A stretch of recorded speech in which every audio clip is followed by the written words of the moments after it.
So Desmond here, and today we're just going to jump straight into another podcast.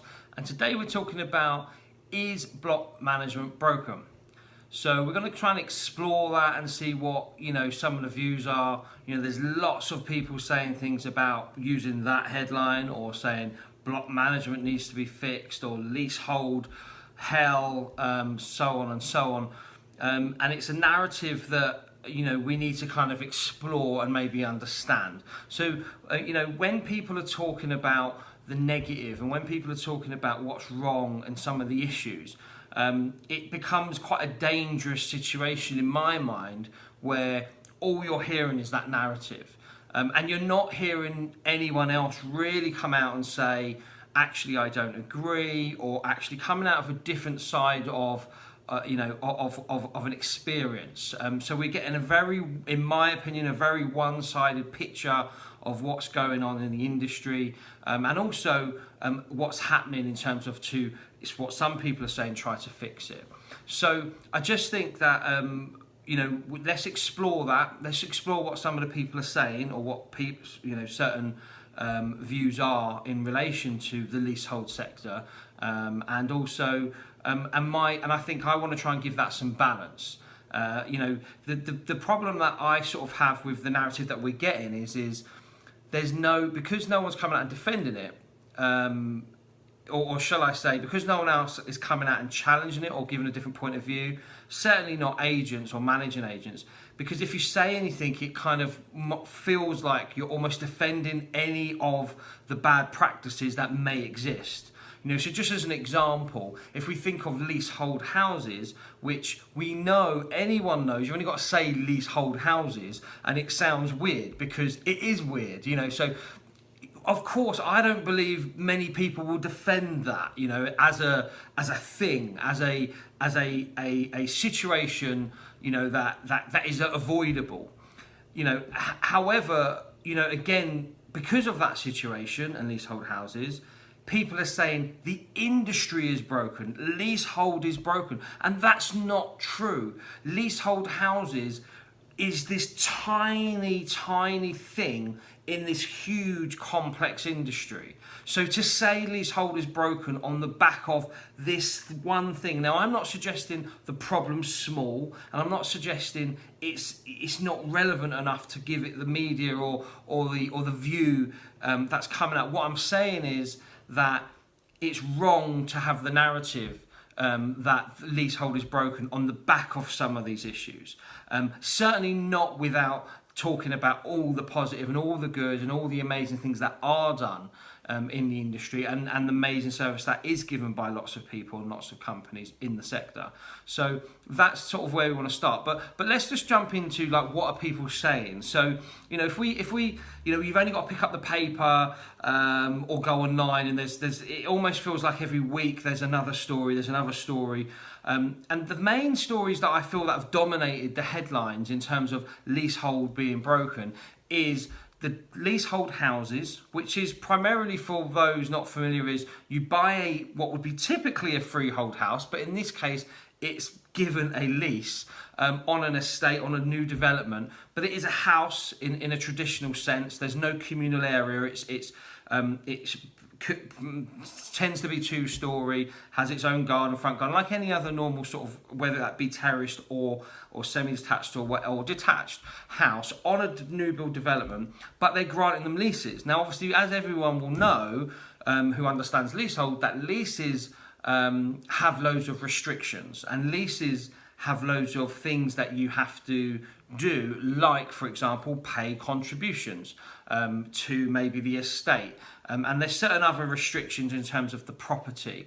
And what's happening is that obviously some builders, or shall we say, where you're getting these leasehold house situations, it's people are saying that it's completely unavoidable. It's completely avoidable, and it's unnecessary, and it's a way of monetizing the purchaser, whether that be at the time or later on down the line. So whether they're trying to sell, whether they want to extend their home, and so on. So leasehold houses, for me, at its very core, is odd.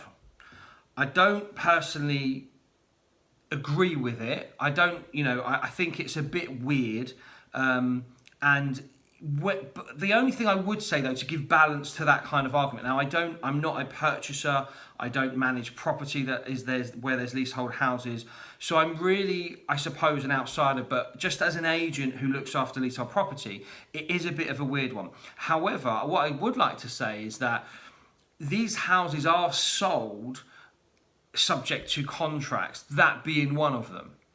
Now, lots of people have signed up and bought leasehold houses, and the argument is that they don't know what they're buying, and I just don't accept that argument. Now, I just find that I get why you might think leasehold houses is wrong, and I probably will agree with most of the reasons.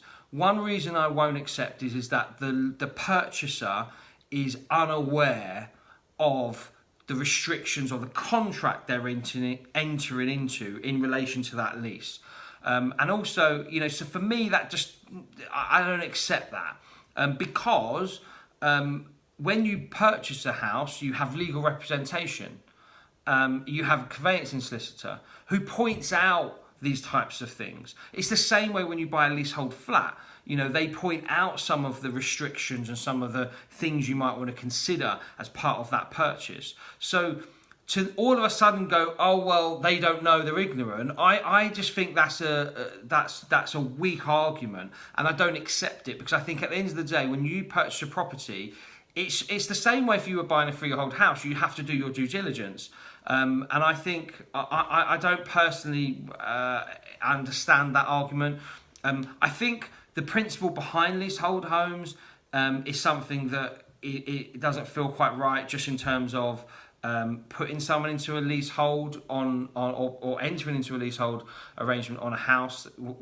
It doesn't matter how we look at it. I just think it's a bit odd. It's a bit strange, and I get why anyone would be either campaigning or talking about it being wrong, and so on and so on. However, I think a lot of going into what some of the things are being said, people are trying to monetize this, monetize that, and as far as I'm concerned, you're taking a commercial situation, and then there's this narrative that you can't monetize it, or there should be no money, there should be no way of making money. So I just think, again, if this was some kind of charitable sector, or this was in a different, I'm trying to think of the setting. The way I see it is that these people are purchasing properties, and this is part of the restriction or part of the contract. And whatever those terms are, if you sign up to it, you sign up to it. You can't retrospectively disagree. Now, I completely would support that a change in legislation to allow, or not allow, leasehold houses, and it just sort of almost put an end to that idea. But to retrospectively say all these leases are wrong or should be changed, I don't necessarily agree with that, because I just think they're commercial arrangements that have been entered into, and everyone knew what it was, and now all of a sudden people don't want to stick to those arrangements. Now, don't get me wrong, if you get a scenario where, let's go into extensions, because one of the things is people are saying is that if someone wants to put an extension on a house, the freeholder, i.e. landlord, is basically asking for loads of money. I don't know, £3,000, £5,000, two big sums of money to basically approve it. Now, don't get me wrong, when you start seeing thousands of pounds and you start seeing big numbers, it is something, it doesn't feel right. Now, the way I think is that I don't think it's wrong that there should be a fee for things like approving extensions. Because someone has to review that and check it is kept within keeping. Because what happens is when you don't do that is that people just put stuff up, it's not in keeping with the development, and I just think that also adds problems. So I think there should be a cost, and you can't, also you get scenarios where you get people wanting to do it themselves, they want to cut corners, so they don't want to have a architect maybe present stuff, or they want to maybe do bits themselves, and this sort of, for me, causes this issue with the end result, or the product, shall we say, the outcome of the extension. And as a result, it's for the landlord. How are they meant to approve something written on the back of a fag packet? So I think that there should be costs. There are costs involved potentially with anyone checking that kind of paperwork, and ultimately, if it's done properly, it will be done reasonably and quickly. Whereas if it's done badly, the comms of it goes on and on and on, and what we're saying is, oh well, actually you shouldn't be charged for that. Well, the freeholder's not sitting there just going to spend hours and hours and hours of their life because you can't be bothered to pay for someone to professionally present your extension. In terms of your plans and your proposals. So I slightly disagree with that. But however, there could be a cap, there could be, because you can't just cap something and say, oh, all right, I'm going to backtrack. I don't think there should be a cap. You can't just say, oh, something should cost £500 regardless. It's the same way people are saying about, if you think of the LP1, so those in the industry that sell leasehold houses, you have to complete an LP1 form. Now, there's some people saying that should be capped and even free, that you shouldn't charge for it. Well, I know we get people all the time, and they try and manage the process themselves because they don't want to pay for a conveyancing solicitor because they're trying to bring down the cost. We complete the LP1, and then they just have endless backwards and forwards comms on the information. And what some people are saying is you shouldn't be able to charge for that, or whatever you charge for the LP1, you should just then answer all their questions. And no, that's sorry, no. Let's just put an end to that argument now. Managing agents will not spend endless time on something because someone else is trying to save money when they're trying to sell their property. In what industry is that normal? We're a service industry, a professional service industry, which means we charge for our time. But what people are saying is we shouldn't. We should just do it for free, or such a low cost as a fixed fee, and everything that comes with that you do. No. Let's put an end. No. Give me an example of another professional service industry where you are not charging for time and you would do that. It doesn't happen. I just think it's not possible. It's not viable. It doesn't make sense. It's not sustainable. It doesn't make sense to to the business model. You're just trying to crush the business model down to the point that companies can't make money. It's like you keep beating the industry down on costs to the point that it's not sustainable at all. So how is that beneficial to the industry? What impact do you think that will have on the service that they're delivering to that development or any development? In fact, if you nationally make a decision to bring everything down in terms of cost, you're ultimately bringing down the service and you're ultimately making it worse. And people aren't seeing this. They're not thinking about what the impact of what they're doing and what it's actually going to have on the industry, because it's not going to have what they're trying to achieve, which is make it better. So I just think you've got to be really careful with the narrative and what you listen to and the impact it might have. In terms of like MPs, the other thing, you've got doubling ground rent. Now, doubling ground rent's been around for years. And all I'm going to say on this, and this isn't as an owner, I used to own a leasehold property where the ground rent doubled every 10 years. And all I want to say on doubling the ground rent is I'm going to be honest and I'm going to say it. And loads of people, it might be maybe controversial to some, not to me. I don't see the problem. I had a lease, £150 for the first 10 years. And on year 11, on the 11th year, it doubled to 300 for the next 10 years. And then so on and so on. I didn't have a problem with it. I was all right with that. Didn't bother me, didn't batter an eyelid, didn't think nothing of it. That was the deal. I knew what the deal was. Signed up, happy days.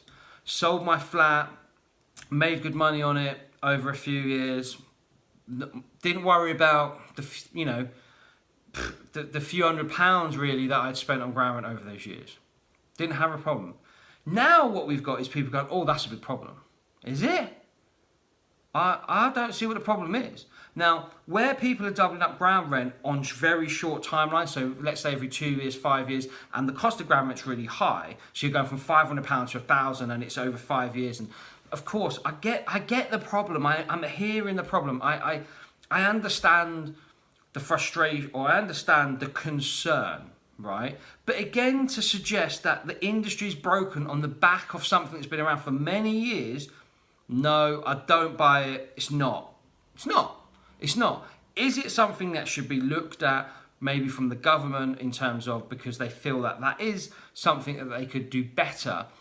Possibly, I'm not going to sit here and say they shouldn't or should. I'm just going to sit here and say I don't agree with the narrative. I don't agree if it's this massive problem. Because if you take one development that's got a really small turnaround time on doubling ground rent, and the ground rent's really high, I see someone saying that they're paying £8,000 a year in ground rent. Now, don't get me wrong. Show me 10 developments that are paying £8,000 a year. Someone show me those developments, because the truth is they're so isolated. They're so minor. They're such a not even a fraction of all the developments paying ground rent. There's like thousands of ground rents being paid on thousands of developments, and the media's reporting that someone's paying £8,000 a year. That is got to be one of the most that is like a needle in a haystack. So again, leasehold's broken because the needle in a haystack, or the big elephant, or shall we say the tiny little elephant in, it's like a fish in a sea. The one fish that's got poisoned, or something's wrong with it. We're saying, you know what, we've got to just get rid of all this water and get rid of all the sea life because something's wrong. We've got to do something. We've got to stop eating fish. No, I don't agree. I just think that yes, there's a problem. There is a problem. And something needs to be done. And I get that. But to suggest that the whole industry is somehow absolutely screwed up, no. I don't buy it. I think that's some BS right there. I don't agree with it. I think the narrative is wrong. Certainly not got no balance to it.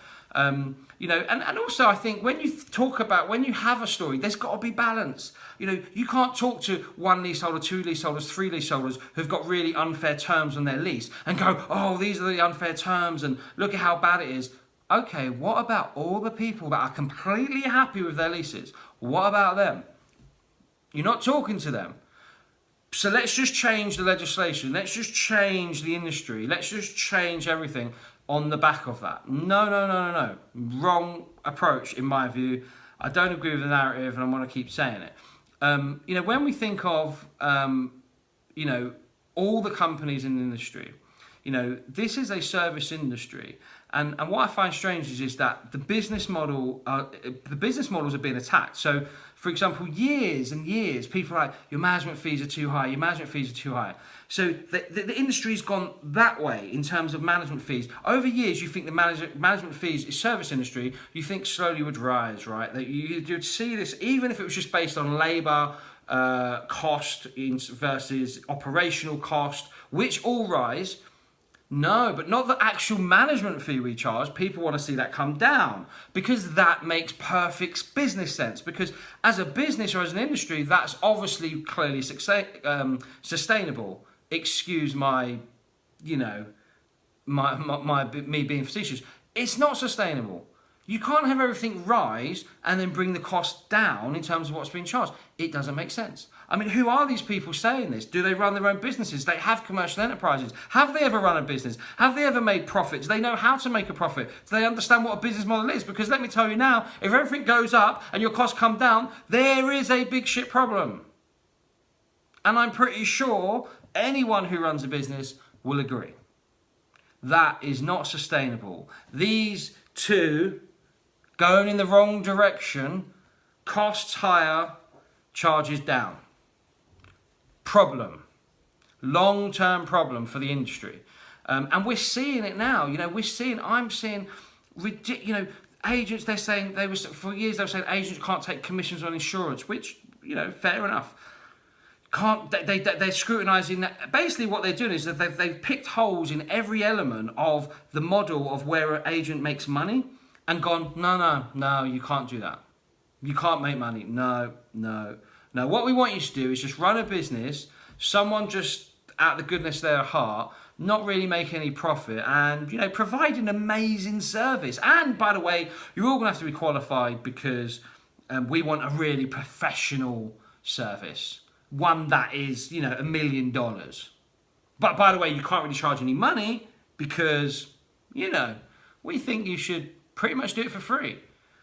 That's basically where we're going. And this is what I don't get. And that's why I just think, it doesn't make sense to keep bashing the industry and trying to bring down their overall cost. Right, let's just talk about this other little element to this a minute.